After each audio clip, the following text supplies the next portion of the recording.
আজকে আমি কক্সবাজারের হোটেলের স্টাইলে বেগুন ভর্তা করে দেখাবো আপনাদের।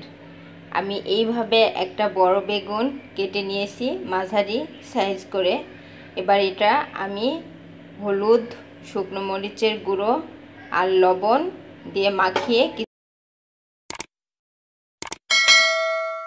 শুকনো মরিচের গুঁড়া দিলাম 1 চামচ,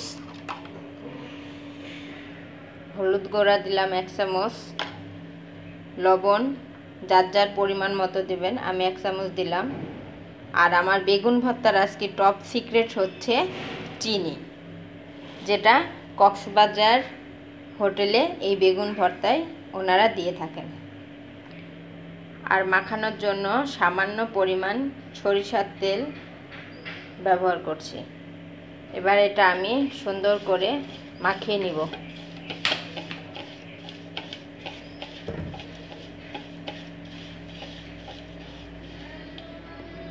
পরে এই বেগুনগুলোর সাথে আমি এইভাবে সবগুলো মাখিয়ে নিব।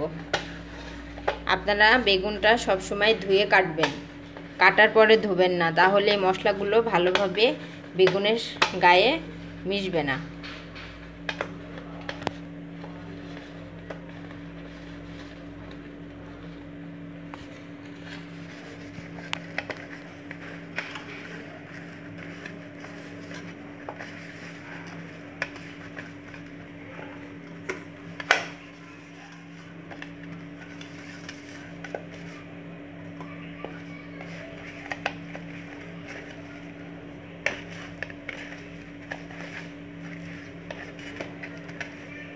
এভাবে সব মশলাগুলো বেগুনের গায়ে ভালোভাবে মাখিয়ে আমি 5 মিনিট রেখে দেব।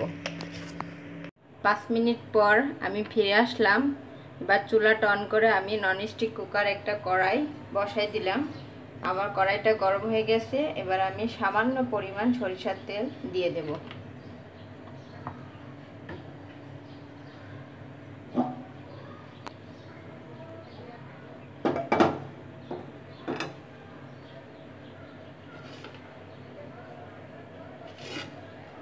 তেলটা গরম হয়ে গেছে। এবার আমি সেই মাখা বেগুনগুলো দিয়ে দেব।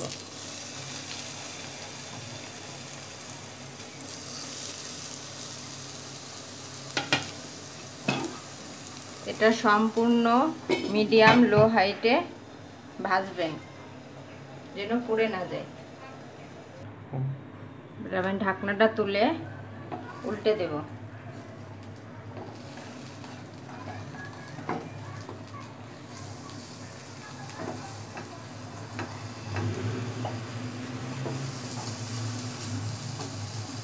আবার ঢেকে দেব। কিছুক্ষণ পর ঢাকনা তুলে বেগুনগুলো উঠিয়ে নেব। আমার বেগুনগুলো সিদ্ধ হয়ে গেছে।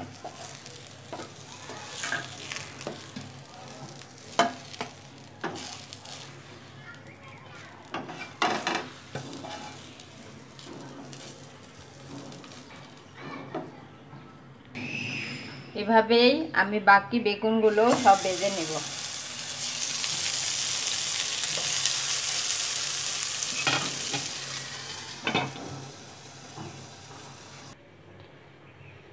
আমি এইভাবে সব বেগুনগুলো ভেজে নিলাম। এবার আমি ওই কড়াইয়ে 2টা শুকনো মরিচ টেলে নেব।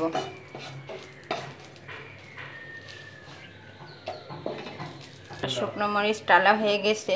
এবার আমি 2টা পেঁয়াজ কেটে নিয়েছি, এইগুলো একটু বাদামি রং করে ভেজে নেব। ভাজা পেঁয়াজ দিলে ভর্তাটা বেশি টেস্ট হয়। আপনারা চাইলে কাঁচা পেঁয়াজ দিয়েও করতে পারেন, সমস্যা নেই।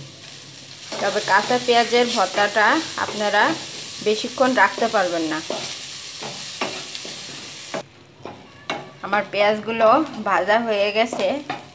এবার আমি চুলাটা অফ করে দেব। আর আমি সেই ভেজে রাখা বেগুনগুলো একটু ঠান্ডা হয়ে গেলে এগুলো মাখিয়ে নেব। আমি এখানে সেই ভেজে নেওয়া পেঁয়াজ নিয়েছি, কুচি কুচি করে ধনিয়ার পাতা নিয়েছি আর 2টো শুকনো মরিচ। এই মরিচ 2টো আমি সামান্য লবণ দিয়ে ডলে নেব। বেগুনে কিন্তু লবণ দেওয়া আছে, তাই আপনারা লবণটা বুঝে শুনে দেবেন। এভাবে আমি মরিচটা লবণের সাথে মেখে নেব। পেঁয়াজগুলো মাখিয়ে নেব।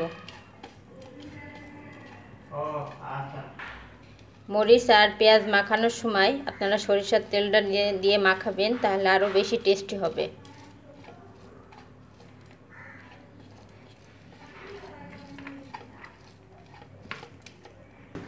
আমি বেগুনগুলোর এইভাবে চামড়াগুলো বেছে নেব।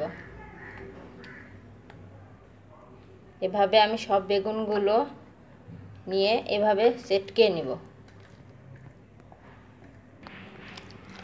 এভাবে সব বেগুনগুলো মাখিয়ে নেব। মাখানো পেঁয়াজ আর মরিচ দিয়ে দিলাম,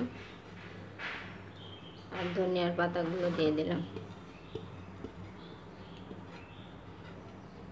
সবগুলো মেখে নেব।